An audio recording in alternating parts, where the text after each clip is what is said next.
Good day, everyone. I am Joseph Patacador, and you can just call me by Sir John. In this video, I will be discussing the definition, use, and importance of a teaching and learning theory called Cognitivism. First, let's define Cognitivism. It is a theory that is concerned with what people or learners know and how they come to acquire it. Here, we focus on the capabilities of the learner and how they will readily and easily accept the knowledge being transferred to them. According to a Swiss psychologist, Jean Piaget, noted for his valuable contribution in cognitivism, everything that we know and understand is filtered through our current frame of reference. In other words, we construct new understandings of the world based on what we already know.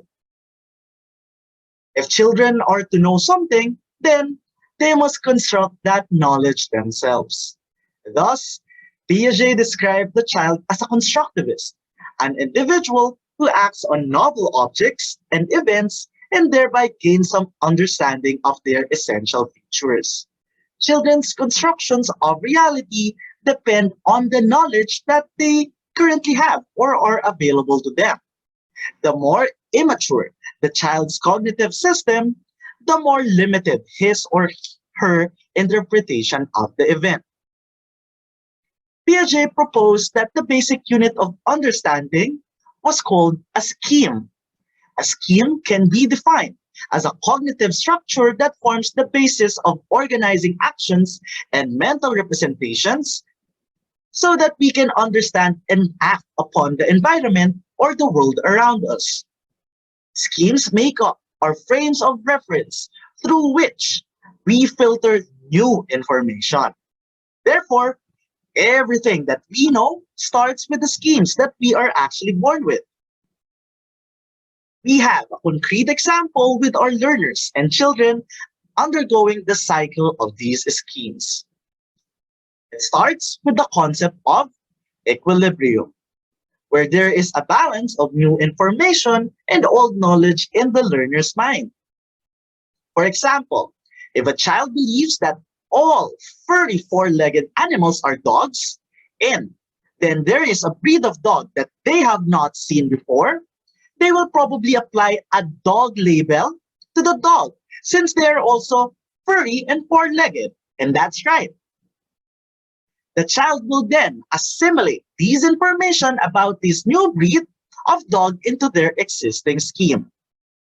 This is called, as you can see, assimilation. It is basically taking in new information into our previously existing schema. But if the child then sees a cat for the very first time, they may apply a dog label to the cat.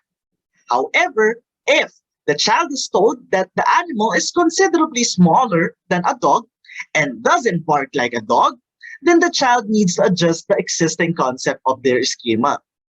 The four-legged animals, they are not all dogs because some are cats.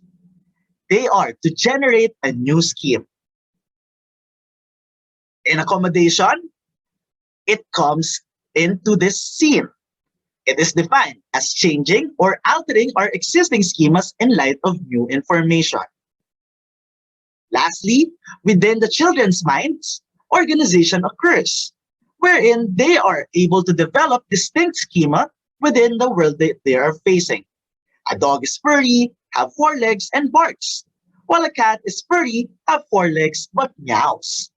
Afterwards, this organization will then bring us back to the state of equilibrium, which we want. All right? So the concept of schema, the heart of cognitivism, is a recurring process in the overall purpose of education. That is for learners to be able to gain, remember, and apply information.